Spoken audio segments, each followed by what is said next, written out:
जय हिंद बच्चों, जय श्री राम। स्वागत है हमारे YouTube प्लेटफॉर्म मैथमेटिक्स हब पर। और आज हम लेके आ रहे हैं अध्याय 6 त्रिभुज, जिससे 5 नंबर के क्वेश्चन आपके यहाँ से वार्षिक परीक्षा 2026 में आने वाले हैं।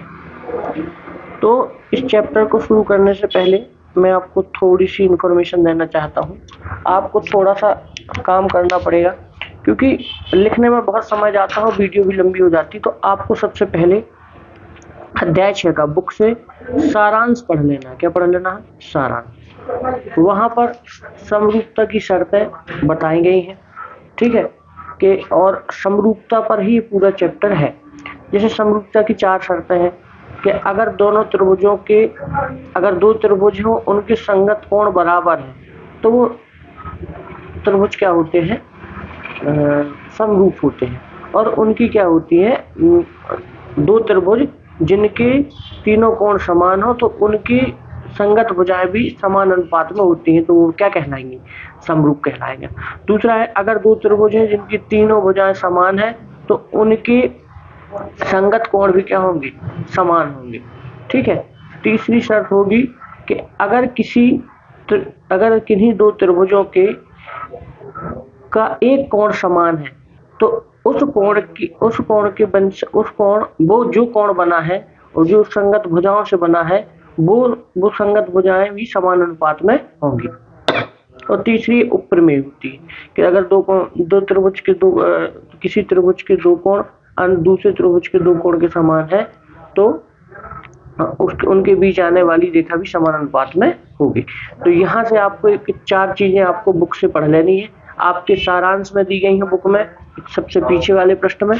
तो वहां से भी आपको यहाँ से नंबर मिलने, मतलब डेफिनेशन आ जाती है, जिसको जरूर पढ़ के जाए, ठीक है। पहला क्वेश्चन क्या है हमारे पास कि पाइथागोरस का प्रमेय भारत में किस गणितज्ञ द्वारा दिया गया था? पाइथागोरस तो विदेशी है, ठीक है, लेकिन यहाँ पर भारत में किसने दिया था? तो बोधायन ने दिया था। किसने दिया था? बोधायन ने। ऐसे क्वेश्चन आए नहीं, लेकिन बन सकते हैं, देख लेना। एक समकोण त्रिभुज में इस भुजा का वर्ग अन्य दो भुजाओं वर्गों के योग के बराबर होता है। किसके बराबर होता है? योग के बराबर होता है। तो हमको पता है कि कर्ण का वर्ग बराबर होता है लंब के वर्ग प्लस आधार के वर्ग का। तो इसमें क्या आ जाएगा? कर्ण। क्या आ जाएगा? कर्ण आ जाएगा, ठीक है। तीसरा क्वेश्चन क्या है? त्रिभुज एबीसी और त्रिभुज बीडीई दो समबाहु त्रिभुज इस प्रकार है कि डी भुजा बीसी का मध्य बिंदु है। त्रिभुजों एबीसी और बीडीई के क्षेत्रफलों का अनुपात क्या होगा? ये 2020 में आया क्वेश्चन है, इसका हो जाएगा 1/4, ठीक है। प्रसिद्ध यूनानी गणितज्ञ थेल्स का समयकाल कब है? कब से कब तक है? तो 640 से 546 ईसा पूर्व तक, ठीक है। यहाँ यूरोप के तो यूरोप पूर्व है, यहाँ पर अपने यहाँ ईसा से माना जाता था, तो ईसा पूर्व रहता है, ठीक है। नेक्स्ट क्वेश्चन क्या है? सभी सर्वांगसम त्रिभुज क्या होते हैं? समरूप होते हैं। समरूप। अब ध्यान रखना, समरूप और सर्वांगसम में अंतर क्या है? तो समरूप त्रिभुज क्या कहलाते हैं? उनका आकार समान, देखने में एक जैसे हो, आकार अनुपातिक हो सकता है, मतलब ऐसा होते हैं। समरूप ऐसे होते हैं। लेकिन सर्वांगसम क्या होता है? सर्वांगसम स्वयं होते हैं, उनका आकार भी समान हो और देखने में भी कैसे हो? समान हो, ठीक है। तो हमको क्या करना है कि सर्वांग समता और समरूपता में अंतर स्पष्ट रहने चाहिए। तो इस समरूप में देखने में एक से हो सकते हैं। जैसे आप एग्जांपल ले सकते हैं कि एक छोटी गेंद हो जाए और एक फुटबॉल हो जाए, तो देखने में दोनों गोल हैं, लेकिन साइज अलग अलग है। तो समरूप, दिखने में समरूप, देखने में एक जैसे है। और अगर आपको सर्वांगसम चाहिए, तो आपको दोनों फुटबॉल लेनी पड़ेंगी कि दोनों एक जैसे दिखें भी और उनका व्यवहार भी एक जैसा हो। आई होप आप इसको समझ गए होंगे। अगर चैनल पर नए हैं तो चैनल को सब्सक्राइब करें, वीडियो को शेयर करें, लाइक जरूर करें। नेक्स्ट क्वेश्चन है, प्रत्येक वर्ग होते हैं। प्रत्येक वर्ग क्या होते हैं? प्रत्येक वर्ग समरूप होते हैं। कैसे होते हैं? समरूप होते हैं। सभी वृत्त होते हैं। सभी वृत्त भी क्या होते हैं? समरूप होते हैं। यहाँ पर आपने 9वीं में एक क्वेश्चन पढ़ा होगा कि दो समान त्रिज्याओं वाले वृत्त क्या होते हैं? सर्वांगसम होते हैं। लेकिन सभी वृत्त सर्वांगसम नहीं होते। जिनकी त्रिज्याएं समान होंगी वो सर्वांग सम होंगे। बाकी सभी वृत्त क्या होंगे, सभी वृत्त होंगे समरूप होंगे। अगर आप देखना चाहें तो आप अपने घर में आप अपने बहन के छोटे छोटे कड़े देख सकते हैं और मम्मी की चूड़ियां देख सकते हैं। दोनों को देखेंगे तो दोनों देखने में गोल है लेकिन उनके साइज में अंतर है, तो समरूप है। नेक्स्ट क्वेश्चन क्या है कि सभी खाली स्थान त्रिभुज समरूप होते हैं। कौन से, समबाहु त्रिभुज। सभी समबाहु त्रिभुज क्या होते हैं, समरूप होते हैं। सभी वर्ग होते हैं तो सभी वर्ग क्या होंगे, समरूप होंगे। ठीक है, समान भुजाओं वाले वर्ग क्या होते हैं, सर्वांग सम होते हैं। लेकिन सभी वर्ग क्या कहलाएंगे, सभी वर्ग तो समरूप ही होंगे।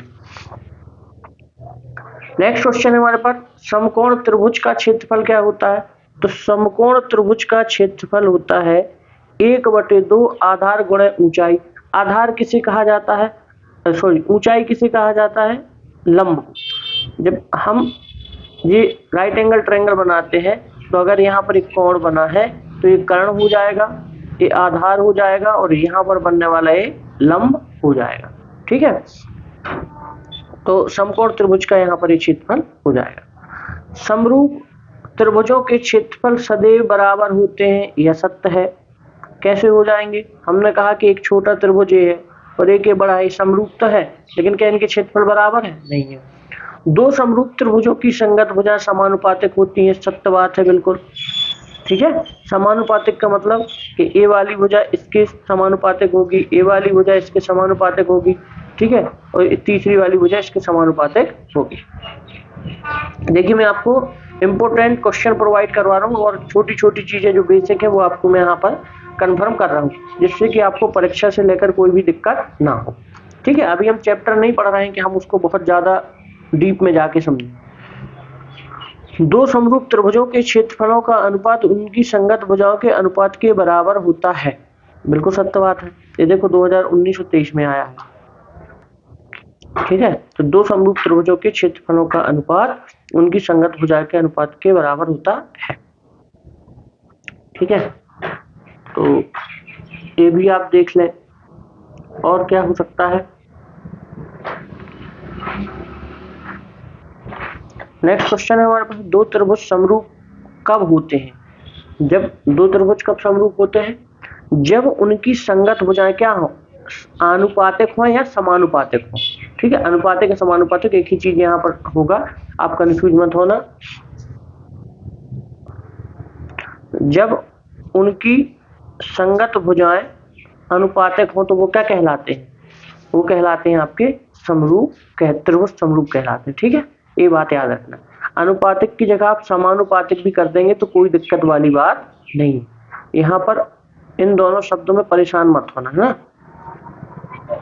कोई भी वर्ड आप उपयोग ले सकते हैं। 16वां क्वेश्चन है, थेल्स प्रमेय क्या है। थेल्स प्रमेय क्या है, या आधारभूत समानुपातिकता प्रमेय का कथन लिखिए। देखो मैंने पहले से रख लिया था क्योंकि समय लगेगा। तो थेल्स प्रमेय के अनुसार यदि किसी त्रिभुज की एक भुजा के समांतर, यदि किसी त्रिभुज की एक भुजा के समांतर अन्य दो भुजाएं को प्रतिच्छेद करने वाली रेखा खींची जाए तो ये भुजाएं एक ही अनुपात में विभाजित करती है। तो देखो पहले पूरा त्रिभुज था ABC, हमने क्या किया, BC के समांतर एक हमने रेखा खींच दी, क्या DE, क्या खींच दी DE। अब ABC समांतर हो जाएगी किसके, BC समांतर हो जाएगी DE के। और देखो DE AB को यहाँ पर प्रतिच्छेद कर रही है और AC को यहाँ पर प्रतिच्छेद कर रही है। ये क्या कहलाती, थेल्स की प्रमेय। इसे ये मोस्ट IMP है, इससे यहाँ से एक ना एक क्वेश्चन बनेगा, इसलिए इसको याद करके जाना। ठीक है, और होगा क्या, इसको लिखने का तरीका A से D तक लिख दो पहले, फिर बटे लगा दो, फिर D से B तक लिख दो, बराबर लगाकर A से E तक लिख दो, बराबर लगाकर बटे लगाकर फिर E से C तक लिख दो। तो यही क्या है हमारी थेल्स की प्रमेय। आई होप आपको ये वीडियो हेल्पफुल लग रही होगी, तो इसे आगे भी देखें, आगे शेयर जरूर करें बच्चों तक। ठीक है, तो इसका विशेष ध्यान दें कि बच्चों तक इसे शेयर जरूर करें। देखिए यहाँ से 5 नंबर का क्वेश्चन आया जो अपन ने अभी पढ़े, यहाँ से 2 नंबर के क्वेश्चन, और आपको सारांश जरूर देख लेना। अगर आपने सारांश नहीं देखा तो फिर दिक्कत बन जाएगी। ठीक है, अब देखिए इसको हम हल करेंगे। ये देखिए अभी थेल्स की प्रमेय पर दिया है कि ये देखिए इसके समांतर है। क्वेश्चन में कह के रखा है कि आकृति DE समांतर है किसके, BC के, और हमको किसका मान निकालना है, AD का मान निकालना है। तो इधर हम लिखेंगे दिया है इस, ये आपको प्रॉपर लिखना है, ऐसा दिया है। अगर आप इतना कुछ लिख कर आते हैं जो दिया है तो ये भी आपको 1 नंबर मिलेगा, और चित्र बनाकर आते। तो ये उन बच्चों के लिए जो D और E1 में रहे बच्चे, उनके लिए भी आपको ये व्यवस्थित लिखना है, ठीक है। क्या दिया है हमको, दिया है DE समांतर है BC, ठीक है। ज्ञात करना है, ज्ञात करना है, क्या ज्ञात करना है हमको, ज्ञात करना है हमको AD बराबर क्या होगा। हमें यहां से लिखेंगे माना कि AD बराबर X है, ठीक। अब हम लिखेंगे थेल्स प्रमेय से, थेल्स प्रमेय क्या कहती है हमारे पास, A से D, और हम कहाँ जाएंगे, D से B, नीचे ही आते जाना है, A से D और D से B, बराबर लगा दें यहाँ, फिर A से E बटे में आ जाए E से C। अब AD का मान कितना है X, DB का मान कितना है आपके पास 7.2, ठीक है, और AE का मान कितना है 1.8, और इसका मान कितना है 5.4। देखो यहाँ घबराना नहीं है आपको कि पॉइंट लगे हैं, इधर X ले लें, इसको इधर ले जाए तो 1.8 तो पहले से था ही, 5.4 था, और इधर क्या हो जाएगा आपका 7.2 हो जाएगा, ठीक है। तो इधर 1.8 से इसको काटेंगे तो कितने बार जाएगा, 3 टाइम जाएगा, और 3 से इसको काटेंगे तो कितने बार जाएगा 2.4। तो x का मान कितना आ गया 2.4। इसको आप याद रखना। आप इसको एक तरीके से और सॉल्व कर सकते हैं। मान लीजिए कि आपको नहीं पता, आप यहाँ दशमलव लगाए तो दशमलव अभी देखो एक एक जगह लगाया ना सब जगह, तो अभी हटा दो। तो इसको आप ऐसे कर सकते हो 72, और इधर कितना आ जाएगा आपका 1.8। अब पॉइंट हटा दिया तो इधर, और इधर कितना आ जाएगा 54। आपने क्या किया 10 का गुणा कर दिया, तो इधर ऊपर भी 10 का गुणा कर दिया, नीचे भी 10 का गुणा कर दिया, ऊपर भी 10 का गुणा, नीचे भी 10 का गुणा, इसलिए इसके 10x आ गया, ठीक है। तो 10x आ जाएगा इधर, और जब आप इधर करेंगे तो 18/54 गुणे कितना आ जाएगा 72, तो 18 तिया 54, और इधर आ जाएगा 24। तो 10x बराबर आ जाएगा 24, तो x बराबर आ जाएगा 24/10, तो इधर आ जाएगा 10 का भाग दोगे तो 2.4 आ जाएगा। ये देखो इस सेकंड में आता है, अगर बच्चों को ये समझ में नहीं आई, नहीं तो ये सबसे अच्छा है, ठीक है। यह 2 नंबर का आता है और उसको करके आना है अपन को। नेक्स्ट क्वेश्चन है हमारे पास, हमको अब इसको प्रूफ करना है। किसको, देखो यदि कोई रेखा एक त्रिभुज ABC की भुजा AB और AC को क्रमशः D और E पर प्रतिच्छेद करती हैं, ये चित्र बनाना पड़ेगा आपको, बना बनाया नहीं मिलेगा, ध्यान रख लेना, ठीक है। करती हैं तो भुजा BC के समांतर हो तो सिद्ध कीजिए। क्या करना है सिद्ध, कि AD बटे AB, देखो A से D तक का, और फिर A से लेकर B तक का, बटे AB, और AE बटे AC, इसको हमको क्या करना है सिद्ध करना है। तो आइए हम हल करना शुरू करते हैं इसको। हल, तो इधर क्या हो जाएगा, त्रिभुज ABC में, त्रिभुज ABC में हमको दिया है क्या है कि DE समांतर है किसके, BC के, ठीक है। अब हम यहाँ पर क्या लगाएंगे, थेल्स प्रमेय। तब थेल्स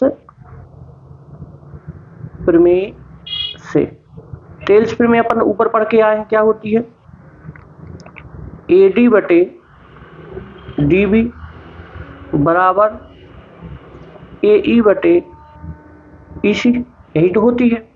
तो इसको अपन को थोड़ा सा बदलाव करना पड़ेगा, इनको अपन को पलटना पड़ेगा आपस में। क्या पड़े, अब आप कहोगे सर कैसे पलट दे, इसका इधर गुणा कर दो, इसका उधर गुणा कर दो, इसका इधर गुणा कर दो, इसका इधर गुणा कर दो, पलट जाएंगे। तो आप देखो जब दोनों चीज बराबर हो तो आप उनको एक साइड पलटोगे तो दूसरी साइड भी पलट जाएगी। तो मैं क्या कह रहा हूँ कि DB ऊपर चला जाएगा और AD नीचे आ जाएगा। इधर भी क्या हो जाएगा, EC ऊपर चला जाएगा और AE नीचे आ जाएगा। अब आप कहोगे इसकी जरूरत क्या पड़ी, क्योंकि हमको ये सिद्ध करना है कि हमको ये जब तक इस सिद्ध करने के लिए हमको जो जो चीज की जरूरत पड़ेगी तो हम यहाँ पर करेंगे, ठीक है। तो अब हम यहाँ क्या कर देंगे, दोनों पक्षों में 1 जोड़ने पर, दोनों पक्षों में 1 जोड़ने पर, दोनों पक्षों में 1 जोड़ने पर, तो जब दोनों पक्षों में 1 जोड़ देंगे तो इधर क्या आ जाएगा, DB बटे AD प्लस का कितना आ जाएगा 1, बराबर में कितना आ जाएगा, बराबर में आ जाएगा EC बटे AE और प्लस का क्या आ जाएगा यहाँ पर 1, ठीक है। तो इसको जब हम यहाँ पर गुणा करेंगे तो कितना आ जाएगा, DB, अब AD का इधर गुणा होगा तो प्लस का AD और बटे में क्या रहेगा, AD ही रहेगा। और यहाँ जब हम देखेंगे तो क्या आ जाएगा, EC और प्लस का AE, इस AE का इसमें गुणा होगा तो इधर नीचे क्या आ जाएगा हमारे पास AE, ठीक है। अगर आप देखें यहाँ क्या लिखा है, DB प्लस AD, देखो DB प्लस AD, तो ये पूरा देखो इन दोनों को अगर जोड़ देंगे तो ये AB नहीं बन जाएगा, DB और AD इन दोनों को जोड़ेंगे तो क्या बन जाएगा, पूरा का पूरा यहाँ से यहाँ तक क्या बन जाएगा, AB बन जाएगा। तो इसीलिए अपन ने इसको यहाँ किया था। तो इधर क्या आ जाएगा हमारे पास, AB बटे AD बराबर, और देखो E से C प्लस कर दोगे A से E, तो जब इन दोनों को जोड़ोगे तो क्या बन जाएगा, सीधे सीधे A बना था AB और B क्या बन जाएगा AC, तो ऊपर आ जाएगा हमारे पास AC और नीचे क्या आ जाएगा हमारे पास, नीचे आ जाएगा हमारे पास AE। क्या भी हमारा सिद्ध हुआ, नहीं। आप कहोगे सर AB तो हमको नीचे चाहिए, AD ऊपर चाहिए और AE हमको ऊपर चाहिए, AC नीचे चाहिए, तो इनको फिर पलट दो। तो पलटने पर क्या करेंगे अपन, जो मैंने कहा था ना, इधर पलटा था अपन ने दोनों साइड, तो इधर भी अपन दोनों साइड पलट सकते हैं। तो इधर क्या आ जाएगा, AD बटे AB बराबर AE बटे AC। यही हमको क्या करना था, सिद्ध करना था। देखो पलटने का तरीका, आप कहोगे सर ऐसे कैसे पलट सकते हैं, कुछ मत करो, ज्यादा है तो इसका तिर्यक गुणा कर दो इधर, तो अपने आप पलट जाएंगे, ठीक है। ज्यादा परेशान होने वाली बात नहीं है। अभी हमको एग्जाम के हिसाब से पढ़ना है, तो आप इसको बिल्कुल बहुत अच्छे से करके जाइए। ये मुझे लगता है कि सबसे ज्यादा IMP है इस समय।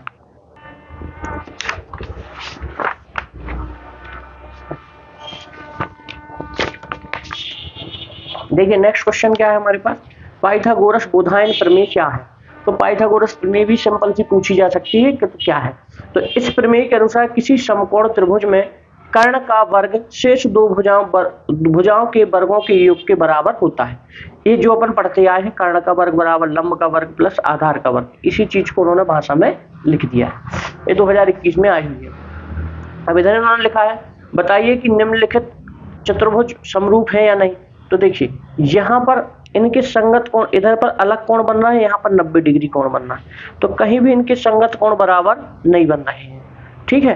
तो ये क्या हो जाएगा, चित्र में दी गई आकृतियां समरूप है क्योंकि समरूप नहीं है क्योंकि संगत कोण बराबर नहीं है, परंतु संगत भुजाएं समानुपातिक हैं। भुजाएं समानुपातिक तो हैं, भुजाएं तो ठीक है समानुपातिक हैं, मतलब इसको इसके बटे में रखो तो 1/2 आएगा, इसके बटे में 1/2 आएगा, लेकिन कोण क्या है, कोण संगत कोण बराबर नहीं है। तो यहाँ पर भी आप देखेंगे तो यहाँ ये पहला वाला क्या हो जाएगा, समरूप नहीं होगा क्योंकि संगत कोण बराबर नहीं है, ठीक है, परंतु संगत भुजाएं बराबर है। दूसरी स्थिति क्या बना रही है, बन रही है, तो इसमें क्या हो जाएगा, चित्र में दी गई आकृति, देखो यहाँ भी 90 डिग्री बनेगा, यहाँ भी 90 डिग्री, यहाँ भी 90 डिग्री, 90 डिग्री, ठीक है, ऐसे बनेगा क्योंकि ये आए थे वर्ग है। तो इसको देखो कि दी गई आकृतियां समरूप हैं क्योंकि संगत कोण बराबर एवं भुजाएं भी समानुपाती हैं। तो इनको आप देख लेना, ये आपके 2022 में आई हुई है।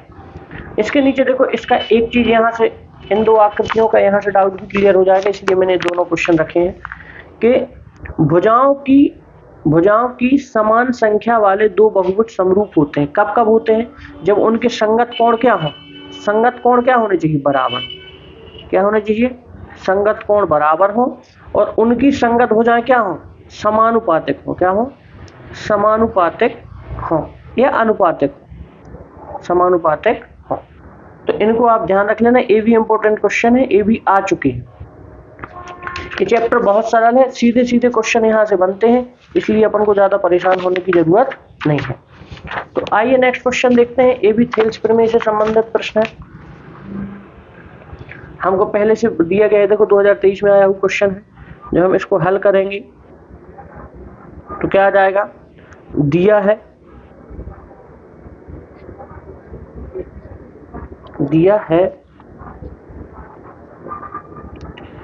कि DE समांतर है BC के।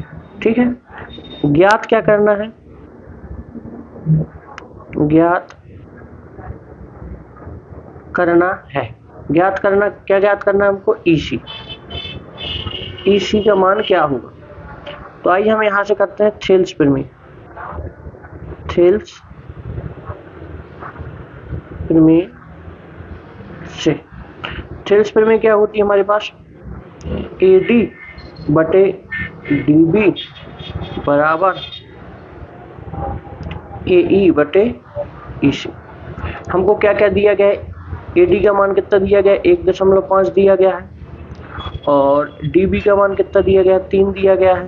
इधर कर लो, इधर इसका मान कितना दिया गया है, 1 दिया गया है, इसका मान अपन को निकालना है।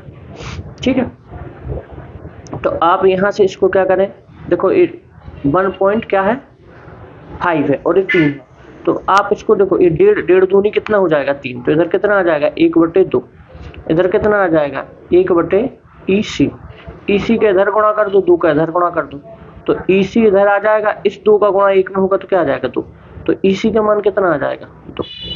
बताइए, इतने आसान क्वेश्चन आते हैं, 2-2 नंबर में क्वेश्चन आ रहे हैं।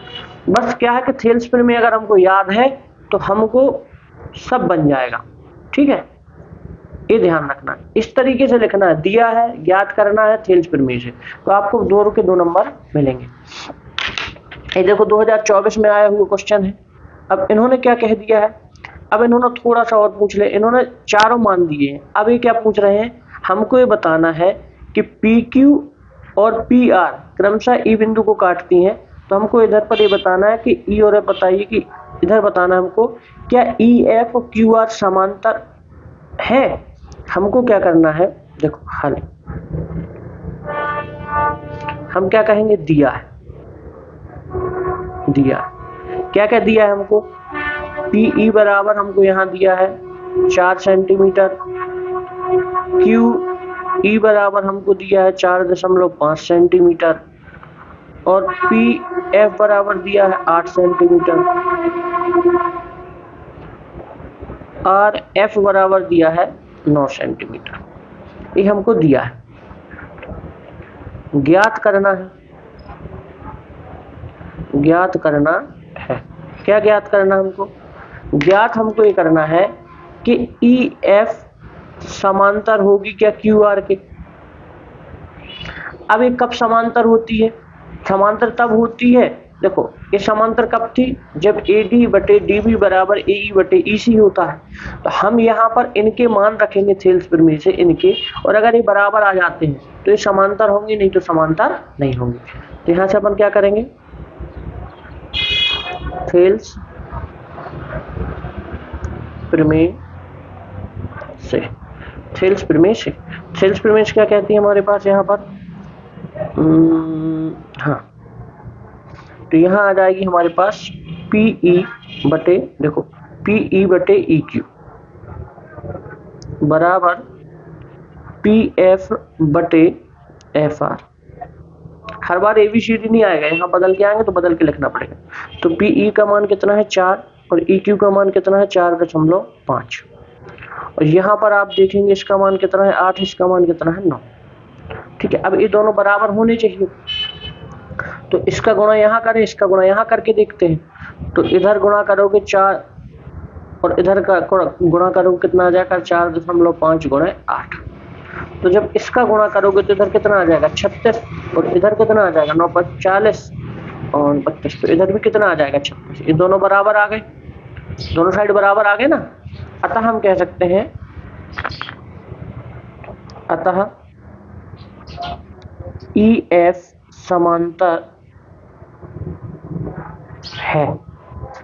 ठीक है, इतना आपको लिख देना। तो ये क्या हो जाएगा आपका आंसर। देखो जब क्या करते हैं वो, अगर इनको समांतर करके देंगे कि हाँ ये दो एक दूसरे के क्या है समांतर है, तो आपसे इन चार में से कोई एक मान पूछेंगे। ठीक है, अगर उन्होंने ये चार मान दे दिए हैं तो वो पूछेंगे क्या ये समांतर है। ठीक है, तो अपन क्या कर देंगे, इनको बराबर सिद्ध कर देंगे तो ये समांतर हो जाएंगे।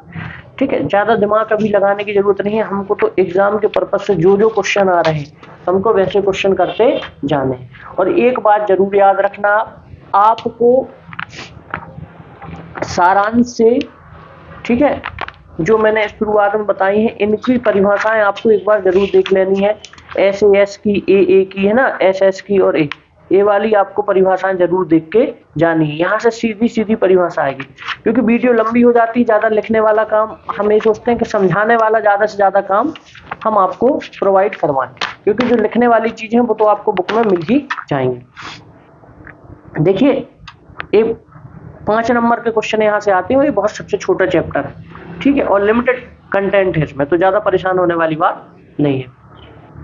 देखिए अब नीचे क्या दिया है, आकृतियों में यदि PQ समांतर है RS के तो सिद्ध कीजिए कि त्रिभुज POQ समरूप है त्रिभुज SOR के।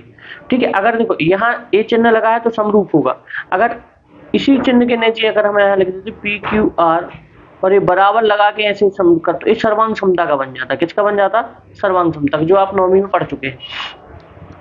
तो इसको हम हल क्या करेंगे, पहले सबसे पहले हम लिखेंगे दिया है। क्या है? दिया है। क्या दिया है हमको कि PQ समांतर है RS के। ठीक है, सिद्ध क्या करना है हमको, सिद्ध करना है या ज्ञात करना। सिद्ध, यहाँ सिद्ध करने को लिखा ना, तो सिद्ध करना लिखेंगे। सिद्ध करना है, सिद्ध करना है हमको त्रिभुज POQ और त्रिभुज SOR। सभी बच्चों से मेरा आग्रह है कि आप बोर्ड एग्जाम में बैठ रहे हैं तो आपको एक भी क्वेश्चन छोड़कर नहीं आना है। मान लीजिए ऐसे क्वेश्चन नहीं बनते हैं तो इतना बस लिख के आएंगे तो भी आपको 1 नंबर मिलेगा। जो प्रश्न में लिखा है वही का वही बस लिख के आएंगे तो भी आपको 1 नंबर मिलेगा। ठीक है, गणित इसीलिए बहुत प्यारा सब्जेक्ट है, क्योंकि आपने अगर थोड़ा सा भी लिखा है तो आपको इसका नंबर मिलता है।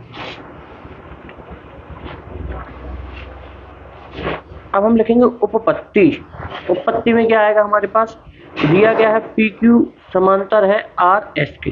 ठीक है, तो जब हम यहाँ करेंगे तो अब ये समांतर है, तो समांतर है तो इसके संगत कोण भी क्या होंगे, बराबर होंगे।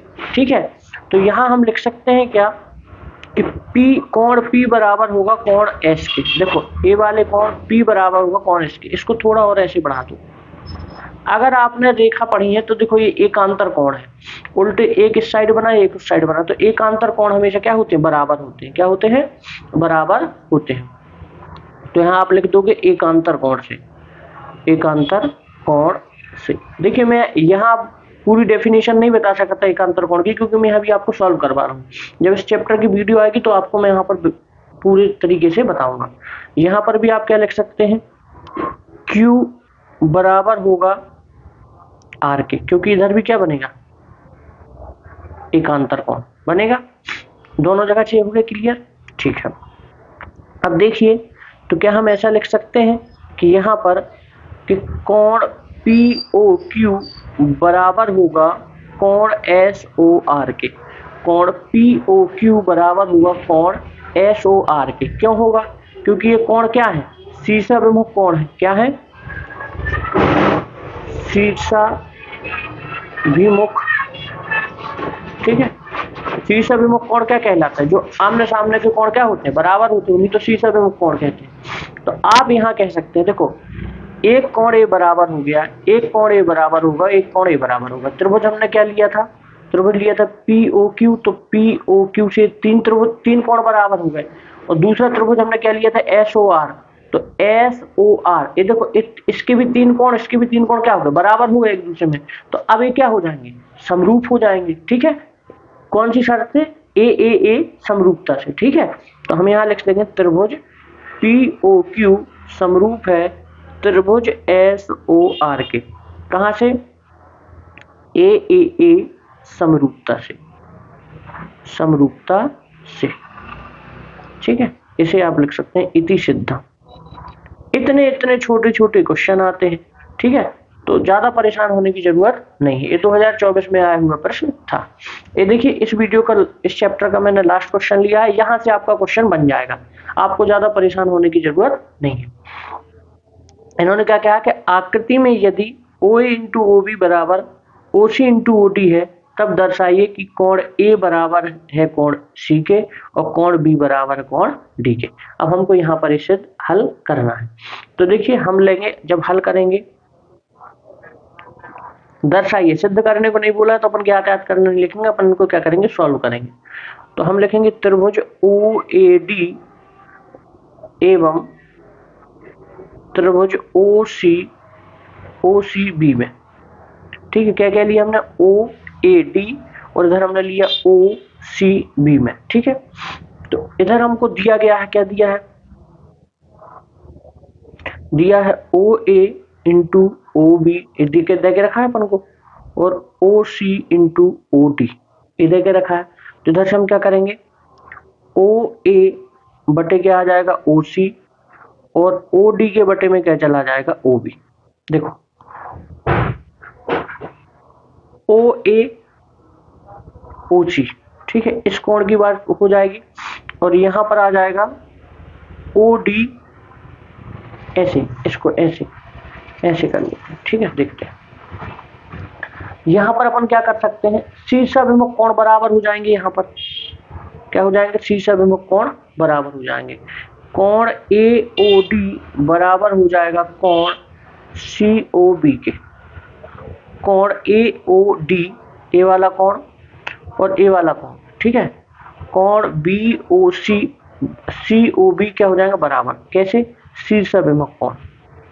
कौन से, शीर्षाभिमुख कोण। ठीक है, और अब ये समरूप भी हो जाएंगे। क्यों हो जाएंगे, तो हम इसको बोल सकते हैं त्रिभुज OAD समरूप होगा किसके, त्रिभुज OCB के। कैसे, देखो, अब ये दोनों अनुपात में है समान, OC और OA OC अनुपात में है, तो जो इसका अनुपात, ये दोनों तो अनुपात में बराबर हो जाएंगे, और जो OD और OB है तो इसका और इसका भी बराबर हो जाता है। देखो, ये भुजा इसके बराबर, ये भुजा इसके बराबर है, और ये कोण आ गया, तो भुजा कोण भुजा, भुजा कोण भुजा। तो यहाँ समरूप किससे होगा, SAS से। ठीक है, SAS समरूपता से। बात समझ में आई। तो अब आपको एक चीज और पता होगी कि त्रिभुज के संगत कोण क्या क्या होते हैं, समरूप त्रिभुज के संगत कोण क्या होते हैं, बराबर होते हैं। त्रिभुज के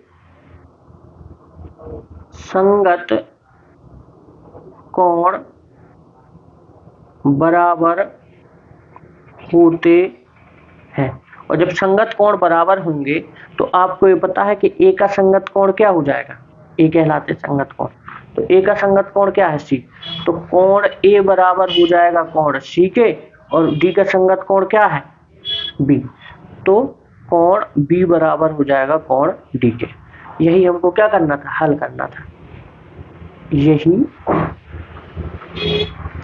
सिद्ध करना था। धन्यवाद। देखिए, हमारे कुछ प्रयास हैं कि आपके लिए, आपकी जो महत्वपूर्ण यात्रा है, ठीक है, आप वार्षिक परीक्षा देने जा रहे हैं कक्षा 10वीं की, और ये आपके जीवन का पहला ऐसा पड़ाव है जहां पर आप बोर्ड परीक्षा देने जा रहे हैं। तो ये हमारी तरफ से कुछ आपके लिए एक मेहनत ऐसा हम कर रहे हैं कि आपको सरल भाषा में और लिमिटेड कंटेंट में आपको पेपर यहाँ से मिल जाए, और यहाँ से मिलेगा भी, क्योंकि इससे बाहर कुछ आएगा नहीं, क्योंकि चैप्टर में यही सब दिया है। तो अगर आप चैनल पर नए हैं तो चैनल को सब्सक्राइब करें, अपने दोस्तों के साथ शेयर इसे जरूर करें, और कमेंट करके जरूर बताएं कि वीडियो आपको कैसी लगी। धन्यवाद। जय श्री राम।